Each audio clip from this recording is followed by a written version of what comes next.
Here with us now, Obama senior strategist Robert Gibbs. He joins us once again. Robert, it's so good to see you. Good morning, guys. How are you? Good morning. All right, you made a lot of money, your campaign in September. I believe it was something like over... Not me, but yes. Well, yeah, you make nothing. Of course not. That's a different story. We don't want to hear about your salary. Just, work on your own problems. But here are the fundraising numbers for September for the Obama campaign, $150 million. What are you going to do with all that money? Are you going to buy an hour on the network now? No, I think we'll just stick with a half hour, but obviously we have the benefit of running a lot of commercials in the undecided states right now. We're funding a field program and a grassroots operation I think that we really haven't ever seen before. And I'll tell you what, it's a real testament to the millions of people that want change in this country that we have been able to raise that kind of money through $100 or $50 contributions from millions and millions of people all over the country. It really is a grassroots organization funded by the grassroots. Joe? But, Robert, the McCain campaign is saying you broke your word on public financing. You're spending more money than ever before. You have 5 commercials on for every one McCain commercial. They say you're buying the election. Wait, how do you respond? Yeah, well, it's a little interesting because, a few years ago in 2002, a piece of legislation called McCain-Feingold passed the United States Congress and was signed, I think, reluctantly by this president.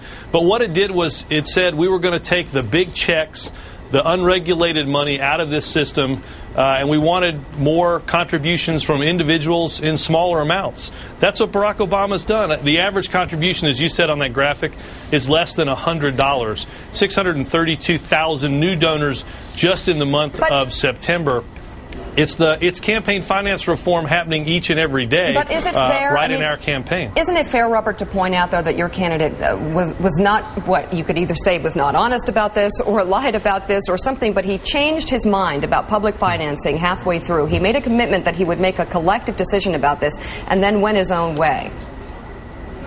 No, look, Mika, he said he wanted to investigate this. Obviously, he believes in campaign finance reform. But I think what he's said and what we've seen in this election is some really scurrilous ads by 527 groups, money that's unregulated that comes in and attacks people like Barack Obama and other candidates. That kind of money can't fall into any campaign finance agreement that would have been structured. And I don't think it would have been fair to tie our hands while these groups got a nod and a wink from others in the Republican Party to attack Barack Obama. We decided to take campaign finance reform to the grassroots level, ask people to give in small contributions, ask lots of people to do it, and fund a grassroots campaign from the grassroots. Joe? Robert, thank you, Mika. Robert, we've had some discussion this morning about how ironic it is that you all are trumpeting this very important endorsement of Colin Powell, but who happens to be the man who was one of the architects of the war that helped Barack Obama win the Democratic nomination. Isn't there a bit of an irony there? Well, look, obviously, the two of these guys didn't agree on certainly how we got into that war. But I think anybody in this country respects and honors the service and the wise counsel that somebody like General Colin Powell gives to any candidate. I think it's interesting. It's very clear if you watched Meet the Press or you've heard any of these clips, he thought a long time about this. He got to know both of these candidates. He's known John McCain for a quarter century. He's got to know Barack Obama. And what he came away with is Barack Obama was steady in this economic crisis. He understood what was going on in the world. He was smart enough also to ask good questions, and that we needed generational change as well as an overall change in the direction of this country. And I think most importantly, General Powell really indicted the other side of this campaign for the tone that it's taken in the last few weeks. General Powell understands that this country faces big problems.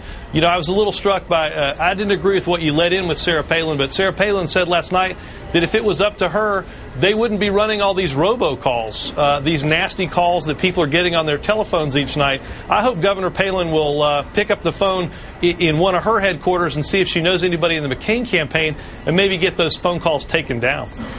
Is there a possibility that Colin Powell could serve in an Obama administration? Well, look, I'll tell you one thing, Joe. Regardless of whether he were to serve, if we were lucky enough to win in a formal position, Barack has asked for and gotten his advice repeatedly over the last 2 years. He'll continue to do that. They talked for 10 minutes yesterday as Barack thanked him for his endorsement, but they talked about what was going on in this world. I think there's no doubt that Colin Powell will continue to play an extremely important role in advising Barack. And obviously, if we're lucky enough to win, we'll see if there's something that he would like to do more formally. But there's no question that we will seek his advice and counsel throughout this next 4 years if we're lucky enough to be the President of the United States. All right, Robert Gibbs, All right. thanks very much.